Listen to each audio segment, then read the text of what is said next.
The desert night at Al Udeid Air Base in Qatar is calm, the air cool and still. Thousands of American service members are scattered across the sprawling base, some asleep, others working, all feeling secure behind layers of advanced technology. But that sense of safety is about to be shattered. Suddenly the sky erupts in a barrage of explosions. Iranian precision-guided missiles streak in, overwhelming the base's defenses. Patriot batteries fire interceptors, but there are too many targets. Some missiles are destroyed mid-air, but others slam into their marks. A hangar housing F-22 Raptors is obliterated, billions in technology lost in seconds.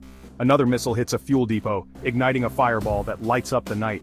Shockwaves flatten structures, shatter windows, and send personnel scrambling for cover. Sirens blare as chaos erupts. Medics rush to the wounded, confusion reigns. More missiles crater the runway, grounding aircraft and targeting command centers. In minutes, a state-of-the-art military hub is reduced to a battlefield.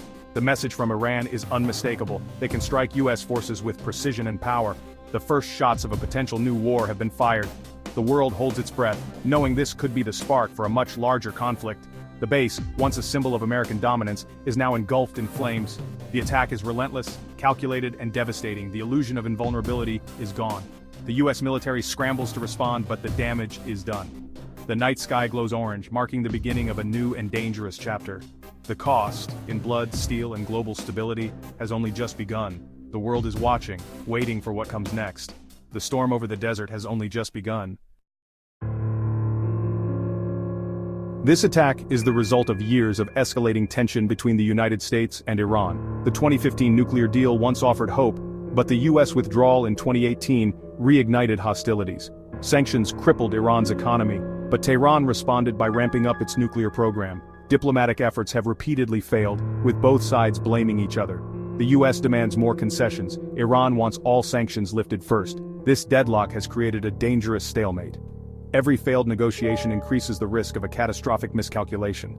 The region has seen attacks on oil tankers, drone strikes on Saudi facilities, and the assassination of Iranian General Qasem Soleimani. Iran retaliated with missile strikes on U.S. bases. Each move triggers a response, fueling a cycle of escalation. The environment is primed for conflict. One wrong move could ignite a major war. The world's most volatile region is now a powder keg. Both sides are locked in a dangerous game, unwilling to back down. The stakes are higher than ever, with nuclear ambitions and regional dominance on the line. The diplomatic breakdown leaves little room for compromise. The threat of war looms over every negotiation, every provocation. The world watches as the U.S. and Iran edge closer to the brink. The next incident could be the one that tips the balance. The path to peace is narrowing. The risk of all-out war has never been greater. In response to rising tensions, the U.S. has massively increased its military presence in the Middle East. Aircraft carrier strike groups patrol the Persian Gulf, bristling with fighter jets and Tomahawk missiles. Bases in Qatar, the UAE, Bahrain, and Kuwait host advanced bombers and stealth fighters. The message to Iran is clear: any aggression will be met with overwhelming force. This show of power is meant to deter Iran, but it also creates tempting targets. Every base and ship is now in the crosshairs of Iranian missiles and drones. The concentration of U.S. forces means a surprise attack could inflict serious damage. The sword meant to deter war could become the spark that ignites it. The U.S. military is ready to respond with devastating speed, but its assets are exposed. The paradox strength brings both security and vulnerability. The region is on edge, with both sides watching and waiting. The buildup is a gamble, one that could either prevent war or trigger it. The American sword is sharp, but it hangs by a thread. The next move could decide the fate of the region. Iran knows it can't win a conventional war against the U.S., so it fights differently. Its missile arsenal is vast and growing, capable of striking U.S. bases and allies across the region. Drones, cheap, swarming, and deadly, can overwhelm even advanced defenses. Proxy forces like Hezbollah, Iraqi militias, and the Houthis extend Iran's reach, attacking U.S. interests indirectly. Asymmetric warfare is about exploiting weaknesses, using surprise and unconventional tactics. Iran's strategy is to inflict pain, create chaos, and make any conflict costly for the U.S. The battlefield would stretch from the Gulf to the Mediterranean. A war with Iran would not be contained. It would spread fast. The U.S. faces a multi-front challenge with no easy answers. The rules of war have changed, and Iran is ready to play by its own. The U.S. would not fight Iran alone. Regional allies like Israel, Saudi Arabia, and the UAE share its concerns. But these alliances are complicated. Gulf states host U.S. bases but fear Iranian retaliation. Their economies are vulnerable. They may hesitate to allow offensive strikes from their soil, limiting US options. European allies still supporting the nuclear deal would likely oppose a new war. The US could find itself politically isolated, fighting a conflict much of the world sees as avoidable. Host nation restrictions could force the US to rely on distant bombers and carriers, complicating logistics. The lack of broad international support would tie American hands at a critical moment. The diplomatic landscape is a minefield. One misstep could have global consequences. The US must balance military needs with political realities. Every ally's support comes with strings attached. The coalition is fragile, and unity is far from guaranteed. The world's patience for another Middle East war is thin. Iran's leaders face mounting pressure at home. Economic hardship fueled by sanctions has sparked waves of protests. A young, educated population demands change, challenging the regime's legitimacy.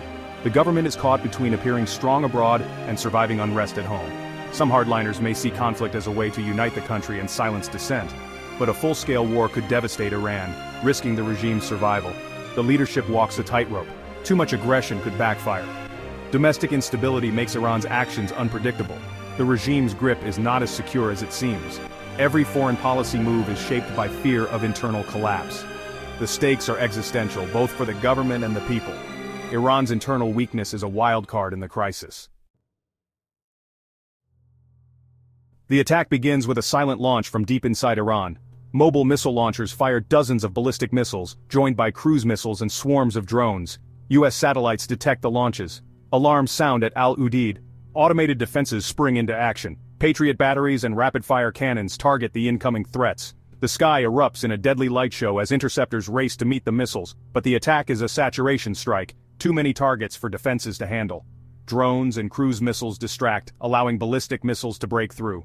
Within minutes, warheads slam into aircraft shelters and runways. Chaos erupts as explosions rock the base. Fires rage, communications are disrupted, and the base is thrown into confusion. The first 20 minutes leave Al Udeid in flames, its defenses battered. The US military is reeling, struggling to assess the damage.